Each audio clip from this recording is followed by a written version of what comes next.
Hi guys, and welcome to today's task. For today's task, we are doing a project that has been on the hold for the past year, but it's one that I've been aching to get done.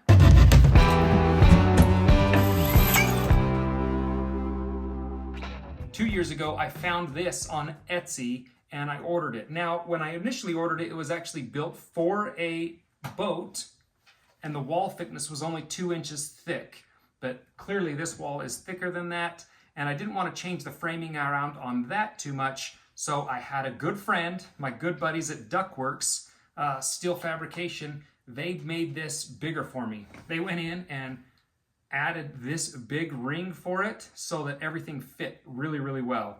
And that did add to the price tag of this room a little bit, but I think it's going to be worth it in the long run. Kudos to them for making this look fantastic. The bulkhead lights that I found, these are actually a real bulkhead light. They come with sealed fittings for a ship. If you really wanted to put them on the ship, we're not going to need that.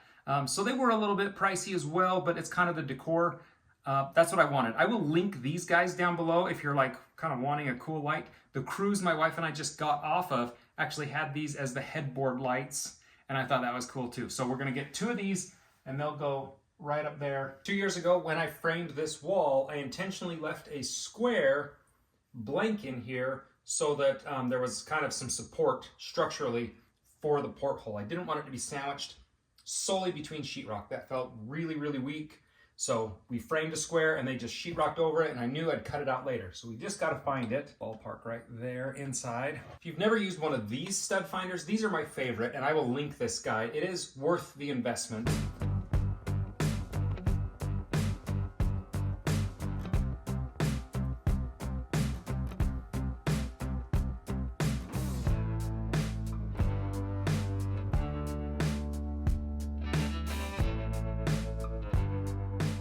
Now we're going to cut our circle. My tool of choice is going to be my keyhole saw. Oh,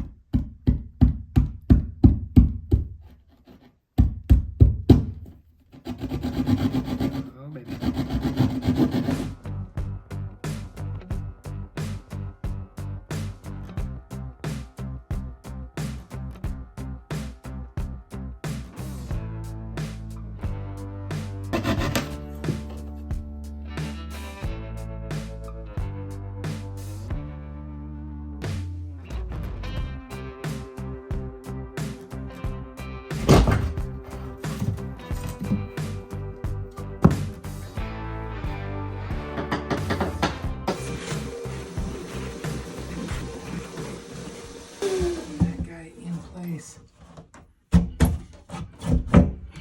Oh, that's so cute. Holy cow.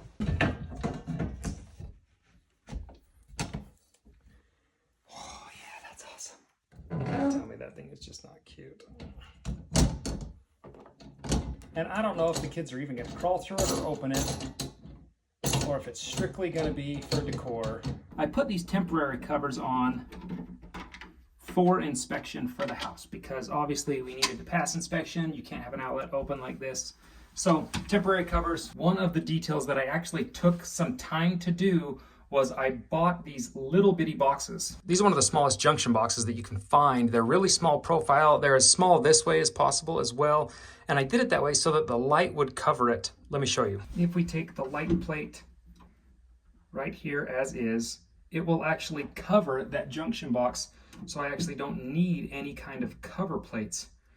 This will work as our cover plates. The only thing we have to account for is getting our wire through, which I think it'll feed through one of these holes, and then we just have to screw it to the wall. So I'm going to take this guy apart, which the guy I found these off of on Etsy, he just built these. He took a bulkhead and kind of created it his own a little bit, but you can do the same. I'm taking the cover plate that I had and lining it up on this guy. This is going to go against the wall.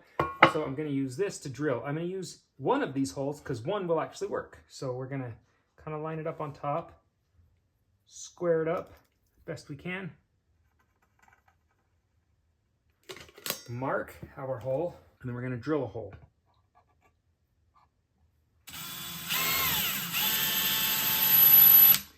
Brass screams when you drill it. It will get so high pitched, so don't be alarmed.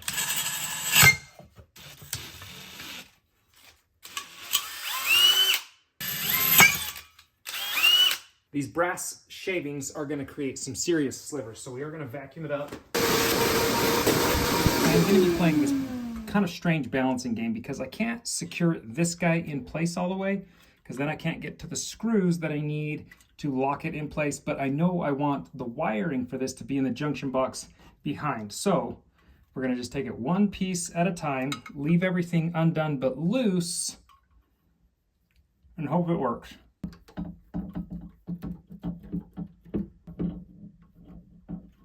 Okay, that feels pretty good. So now I can tuck that guy behind there with the same screws that were holding our cover plate before. We can actually put, can't see, there we go. Line up that guy, get it started.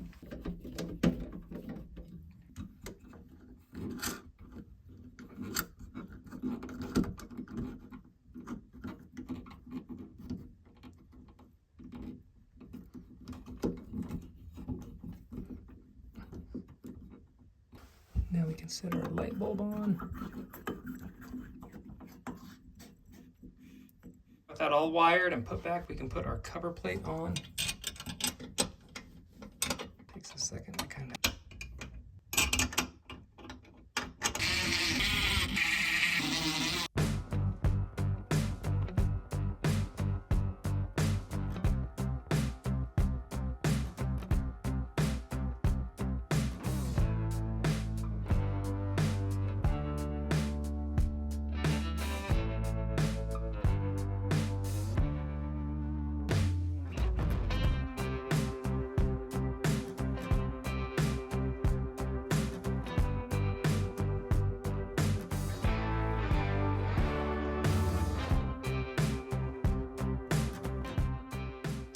Between the porthole and the bulkhead lights, things are feeling really nautical. We've got one more task left, and that is the light switch. You guys are gonna like this. And this is the only electrical that's actually in here, is a light switch and the light themselves. I did not put any outlets in here intentionally because one, I didn't want them that close to a bed, and two, there was no need for screens to be in this room in the least. I don't want them, I don't want to see them, so light switch only. I need to be able to turn this guy off. So we're going to use our tick tracer, which if you have not used one of these or ever purchased one of these, I will link this one in the description. This is my favorite version to work with. A lot of companies make them, but this one's my favorite because it's so simple. It doesn't beep, anything like that. It's just on or off. I'm going to double check and verify. These little glitches that you're seeing, those are not power. If there's power, it will be lit permanently. So we have power cut off. The way a light switch works is you interrupt the hot. You're not connecting the hot and the neutral. That will cause a breaker to blow. You'll have big problems. What you're doing is just interrupting the flow of electricity. So our neutrals are actually all connected back here, and they're good to go. We don't touch them anymore. We have our ground, and then you have your hot coming in and your hot or switch leg going to your lights. When I connect those two, my lights will actually come on because we're closing the circuit. So right now we're going to open the circuit so the lights turn off. I am going to go turn power off so that this switch leg is not hot. I just have to remember that my line coming in and this is my load going out. The way they word their wiring diagram is a little bit different, and I think it's because it's from the UK and not from the United States. And so I'm going to just follow their diagram, but it shows that the hot that's coming in is what they call their common. On this particular switch, there are two different kinds, the clamp or the screw type that will actually clamp a little bit harder on. I'm using that style. And then that should be good. I want to make sure that's going to fit all the way in and move it around before I go turn power back on and verify. Yep, that looks good. With it like that, we are going to go turn power back on so we can verify that we are working, that our lights are going to function. And to test, we're going to push in, and then you got to dial these ones up a little bit. LEDs don't dim that well, so you do have to kind of sometimes zero them out and bring them back up to where you want them. They don't always turn on and off. incandescents worked a lot better for that, but they are terribly inefficient bulbs, so I'll trade that any day. We are good to actually hook these guys all the way in.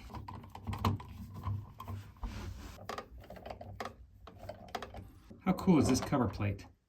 That gold. You can do gold and gold, but I had leftovers of gold and white, so that's what we stuck with. Now our little tool goes on there. Okay.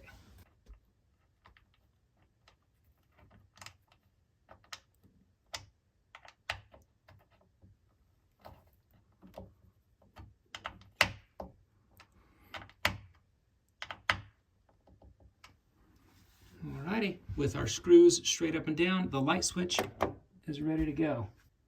What a cute little area. I'm gonna be honest, this is the part I'm the most nervous about. The switch is in, our window is in, our bulkhead lights are in. We are ready to actually put this thing back together all the way, but 2 years ago when I framed it for a twin mattress exactly. So I'm hoping that it just fits perfectly. Here goes nothing.